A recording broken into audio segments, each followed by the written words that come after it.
আজকে আমি একটা পুরাতন গানে ড্যান্স পারফরমেন্স করতে যাচ্ছি, যেখানে আমার পার্টনার হলো ফারিয়া রহমান। খুবই ট্যালেন্টেড একটা মেয়ে, ও নাচের উপরই ওর পড়াশোনা। সাথে আমাকে ফেলেছে, আমার খুবই ভয় লাগছিল, ও খুবই এক্সপার্ট।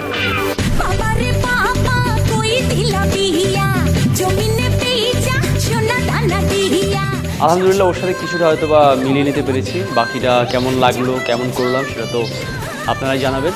আমি আমার বেস্টটা দেবার ট্রাই করবো।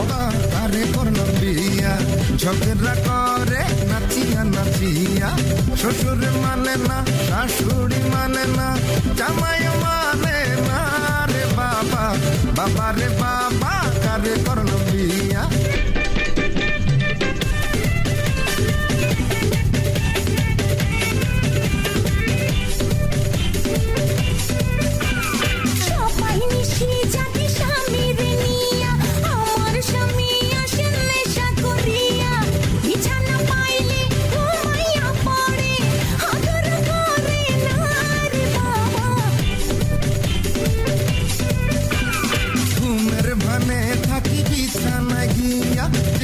স্বপ্ন দেখি মশারি নিয়া, দেয়ালের পাশে দরিয়া মরি, ঘুম তো আসে না রে বাবা, বাবা রে বাবা কারে করলাম বিয়া। ঝগড়া করে নাচিয়া নাচিয়া, বাবা রে বাবা কই দিলা বিয়া, জমিনে পেঁচা সোনা দানা দিয়া, বাবা রে বাবা কারে করলাম বিয়া। ঝগড়া করে নাচিয়া নাচিয়া, বাবা রে বাবা কই দিলা বিয়া, জমিনে পেঁচা সোনা দানা দিয়া। আমার মনে হয় যে তোমাদের পারফরমেন্সে অনেক অ্যাক্ট করার অনেক জায়গা ছিল, অনেক এক্সপ্রেশনের জায়গা ছিল। I like the energy. ফারিহার এনার্জি আমার ভালো লেগেছে।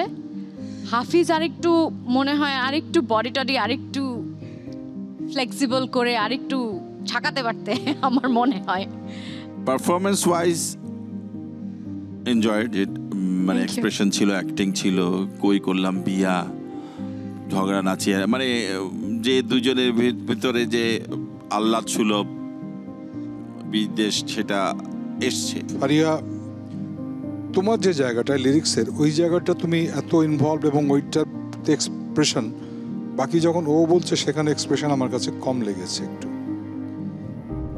টোটাল অ্যাক্ট তো আমি তো প্রত্যেককেই দেখছি, প্রতিক্রিয়া দেখছি, ক্রিয়া দেখছি, এইভাবেই তো একটা হয়। কেমন? আমিও খুব এনজয় করেছি। Thank you so much. তোমাদের এনার্জি লেভেল খুব ভালো লেগেছে, এক্সপ্রেশন চমৎকার ছিল এবং দুজনের মধ্যে বোঝাপড়ার যে বিষয়টা চমৎকার ছিল। All the best, thank you. Stand up comedy এটা আসলে ফার্স্ট টাইম করতে যাচ্ছি। এমনিতে মজা করা হয় বন্ধু বান্ধবের সাথে, ভাই ব্রাদার সবার সাথে, এটা সবসময় একটু মজা করি। মজা করতে, সবাইকে পচাতে, এটা আমার ভালো লাগে।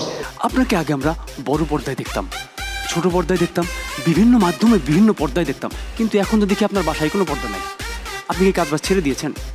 স্টেজে ফার্স্ট টাইম কমেডি করতে যাচ্ছি, আমি নার্ভাস এটা নিয়ে। আমি জানি না কেমন হবে বা কেমন কি করব। আমি অল টাইম রেডি। তাহলে চলুন শুরু করি। কি ইন্টারভিউ? আচ্ছা, এবার ব্যাপারটা স্ক্রিপ্টেড, তো ওখান থেকে তারপর অনেক কিছু ঢোকানোর ট্রাই করেছি। তারপরে তো এক্সপ্রেশন, ডায়লগ ডেলিভারির উপর নিজের একটা ব্যাপার আছে, তো দেখা যাক কেমন করি। আমি আমার সেরাটা দেওয়ার ট্রাই করব। আপনারা জানাবেন কেমন লাগলো। যাই হোক ম্যাম, তবে ম্যাম আপনাকে রাগ করলে কিন্তু খুবই সুন্দর লাগে। আপনার এই সৌন্দর্যের রহস্য নিয়ে যদি একটু বলতেন। আমার এই পারফরমেন্সগুলো দেখতে হলে আপনাদেরকে চোখ রাখতে হবে দীপ্ত রেস্টুরেন্টে, দীপ্ত টিভি এবং দীপ্ত টিভির ডিজিটাল প্ল্যাটফর্মে। এবং হ্যাঁ, আমার পারফরমেন্স কেমন ছিল সেটা জানাতে বলা যাবে না, জানাতে হবে দীপ্ত ডিজিটাল প্ল্যাটফর্মের কমেন্ট বক্স। সেলফিতে ওই মুখ দেখব যখন, নিজেই নিজের প্রেমে পড়ব তখন। ভাল লাগছে? ভাল লাগছে না?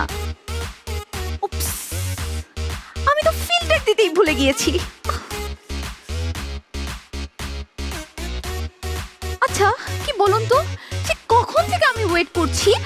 এখনকার দিনে সাংবাদিকদের কি হয়েছে, তারা নিজেদেরকে মনে করে সেলিব্রিটি। আজকাল আমার একটু কাজ কম দেখে আমি একটু টাইম দিলাম, কিন্তু হুমা তার আসার কোনো খবরই নাই। ওফো, টিং টং। কে? এটা কি নাকি পেত্তিমনির বাসা? হ্যাঁ, আমি পেতনিমণি। ও ম্যাম, আমি দৈনিক নিউজ 24 পত্রিকা থেকে এসেছি। ভাইয়া নিউজ 24, আসেন আসেন, বসেন বসেন। ম্যাম, তারপর আপনি কেমন আছেন? ভাইয়া আমি সবসময় ভালো থাকি। বাহ বাহ, খুবই ভালো। তাহলে ম্যাম আপনি রেডি? আমি অল টাইম রেডি। তাহলে চলুন শুরু করি। কি ইন্টারভিউ? আচ্ছা হ্যাঁ শিওর। ম্যাম, শুরুতেই আমরা বলতে চাই যে আপনাকে আগে আমরা বড় পর্দায় দেখতাম, ছোট পর্দায় দেখতাম, বিভিন্ন মাধ্যমে বিভিন্ন পর্দায় দেখতাম, কিন্তু এখন তো দেখি আপনার বাসায় কোনো পর্দা নাই। আপনি কি কাজ বাজ ছেড়ে দিয়েছেন? ভাইয়া ব্যাপারটা আসলে এমন না, আমি বলি অনেক কাজ করেছি না, এখন একটু আমি ব্রেকে আছি। আর সত্যি বলতে কি জানেন তো, এখনকার যে কাজগুলো সেগুলো আমাকে খুব একটা টানে না। টানে না নাকি পাচ্ছেন না? কি না ম্যাম, ওটা কিছু না। মডেল পেতনিমণি কাজ পায় না? আরে সেদিনে তো ডিরেক্টর শুভ্র এসে বললো, রিকোয়েস্ট করলো যে নূপুর প্লিজ কিন্তু স্টার হান্টে তুমি কাজ করো। তারপর তুমি মুখের উপর না করে দিয়েছি। কেন? তিনি বলে পার এপিসোড নাকি 300 টাকা, অসম্ভব। নূপুর পেতনিমণি কখনোই 300 টাকায় কোনো কাজ করবে না। অবশ্য 350 টাকা হলে ভেবে দেখতাম। শুভ্রভাই স্টার হান্টার শো, ওইটাই তো চৈতি অপু হোস্ট করতেছে। চৈতি অপু এখন 300 টাকায় হোস্ট করে, আমরা তাকে 100 টাকায় করাইতাম। শুভ্রভাই এটা একদম ঠিক করে নাই। কি চৈতি আমার কাজ নিয়ে নিয়েছে? এখন এই শোটা শেষ হোক, আমি চৈতির সাথে রফাদফা করব। হ্যাঁ, আপনাদের চুল ছেড়ে যা কিছু করবেন আমার রিপোর্টার এই প্রোগ্রামটা শেষ হওয়ার পরে করবেন। যাই হোক ম্যাম, তবে ম্যাম আপনাকে রাগ করলে কিন্তু খুবই সুন্দর লাগে। আপনার এই সৌন্দর্যের রহস্য নিয়ে যদি একটু বলতেন। থ্যাংক ইউ ভাইয়া। আমার সৌন্দর্যের রহস্য ফারিয়া বিউটি শো। বাহ, খুবই ভালো। আপনার চুলগুলো দেখতে আগের থেকে অনেক সুন্দর এবং মসৃণ এবং কালো এবং ঘন হয়ে গেছে। এইটা রহস্য নিয়ে যদি কিছু বলতেন। এটার রহস্য ফারিয়া নারিকেল তেল। বাহ, খুবই ভালো ম্যাম। আপনার স্কিনগুলো দেখে মনে হচ্ছে খুব মানে মোলায়েম, মসৃণ, খুব সফট হয়ে গেছে। এইগুলোর রহস্য কি? এটার রহস্য ফারিয়া লোশন। বাহ ম্যাম, এই ফারিয়া কি কোনো নামি দামি ব্র্যান্ড, মানে দেশের না দেশের বাইরের? না ভাইয়া, একটু দূরে। ফারিয়া হচ্ছে আমার রুমমেট, আমি ওটা না বলে ব্যবহার করি। আর এটা প্লিজ এডিট থেকে কাট করে দিবেন। দেখে সাসরাই মনে হয়, সোর্স সুজানি কোথাকার। কিছু বললেন? না, কিছু না। আচ্ছা ভাইয়া, আপনি বলছিলেন আমি দেখতে অনেক সুন্দর, আপনি আসলে অনেক সুন্দর করে কথা বলেন। একটু বলবেন কিভাবে এত সুন্দর করে কথা বলেন? বলতে চাই। এটা খুবই সোজা, শুধু তারেক আনাম স্যারের মতো সত্য কথা বাদ দিয়ে আমাদের প্রোগ্রাম প্রডিউসার সুজন শর্মার মতো একটু মিথ্যা কথা বলবেন, খুব ইজি। যাই হোক ম্যাম, আমরা এখন যেটা জানতে চাইবো আপনার ফিউচার প্ল্যান নিয়ে আমরা কিছু জানতে চাই। আপনার ফিউচার প্ল্যান কি? Future plan, that's really good question. খুব কম মানুষই আসলে এটা জিজ্ঞেস করে ভাইয়া, একটু ভেবে বলি কেমন? শিওর। আমি আসলে প্রথমে মা হতে চাই, বাহ। তারপর আমি বিয়ে করতে চাই, তারপর আমি সাকিব ভাইয়ার মতো একটা সুন্দর ছেলে দেখে প্রেম করতে চাই, এন্ড অবশেষে আমি আমার গ্র্যাজুয়েশনটা আছে সেটাও কমপ্লিট করতে চাই। বিয়ে, তারপরে আগে বাচ্চা, তারপর বিয়ে, মানে বুঝতেছি না ম্যাম। মানে আপনার মানে স্ক্রিপ্টেড কন্ট্রোল আছে, মানে আপনি যেটা খুশি সেটা করেন, সমস্যা নেই, কিন্তু একটু সিকোয়েন্স ওয়াইজ করবেন, ঠিক আছে ম্যাম? যাই হোক, সমস্যা নেই। কিন্তু ম্যাডাম, আমরা আগে এবং এখনও মাঝে মাঝে আপনাকে টিভিতে কাপড় কাচতে দেখি, থালা বাসন ধুতে দেখি, কিন্তু ম্যাম আপনার বাসার অবস্থা তো নোংরা কেন? ভাইয়া সেগুলো তো আমি টেলিভিশনে করি, বাস্তবে না।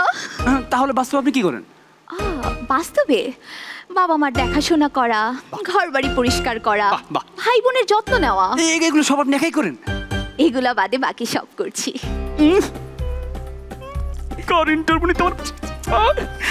কি হয়েছে ভাইয়া? না কিছু না, একটু মাথাটা একটু ব্যথা করছে। চা খাবেন? একটু চা খেতে বললে তো ভালোই হতো।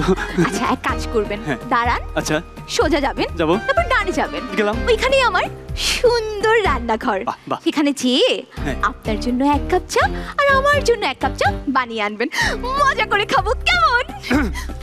আমি একজন সাংবাদিক, আমি কি আপনার এখানে চা বানাতে আসছি? আমি আপনার ইন্টারভিউই নেবো না, এবং আমার পত্রিকায় আমি আপনার কোনো ইন্টারভিউ চাপতেও দিব না। আমি এখন চৈতির ইন্টারভিউ নেব। চৈতি কিভাবে তার পেমেন্ট বাড়ালো এটা আমি জানবো। ভাই চৈতি, ফোনটা কোথায়? ও মাই গড, আমার এখন কি হবে? আমাকে ছেড়ে সবাই চলে যায়। সেদিন আমার বয়ফ্রেন্ড চলে গেল, এখন এই জার্নালিস্টটা চলে গেল।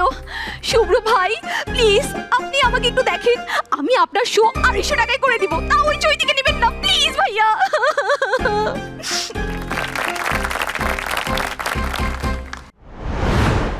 অ্যাক্টিং ওয়াইজ এফোর্ট ছিল, তোমরা প্রচুর কমেডি অ্যাক্টিং বলতে যেটা সেটা করার চেষ্টা করেছে, কমেডি অ্যাক্টিংয়ের একটা চেষ্টা ছিল আর কি, যেটা ন্যাচারাল হয় নাই।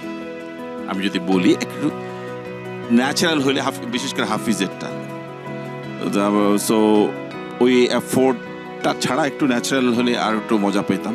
কিছুটা আমার আরোপিত লাগছিল, তোমরা ডায়লগ বলে গেছো, একটু বেশি বলার চেষ্টা করেছো দুজনই, যার কারণে হাসি ওই যে একটু একটু অল্প অল্প হাসি পেয়েছে, একদম পাইনি তা না। একেবারে যে খারাপ হয়েছে তা না, বাট ডিফিকাল্ট কমেডি করাটা একটু, ঠিক আছে, বাস ওকে, থ্যাংক ইউ। আচ্ছা, আমার ভালো লেগেছে, এতটুকু বলতে পারি।